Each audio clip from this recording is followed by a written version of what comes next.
just heard.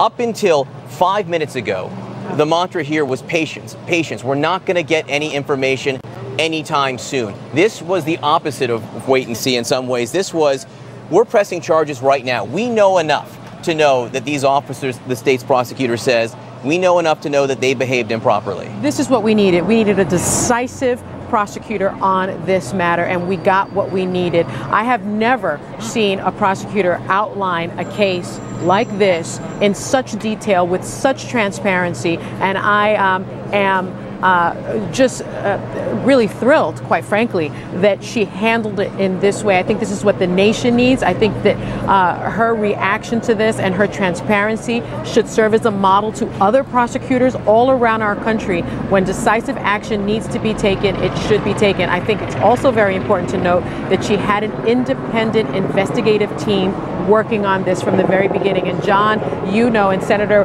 you know this about me as well, I have been an advocate for independent investigators because as a former prosecutor myself, I know how very difficult it is to ask your officers to investigate their own. Right. And so the fact that from the first day she had her own investigative team handling this, I think is why we have that report right now and why we have the charges now. To that point, we have now learned over the last several minutes in the last day that much of what we were told by police has turned out not to be true. We had been told it was a switchblade in Freddie Gray's possession, and that was why he was arrested.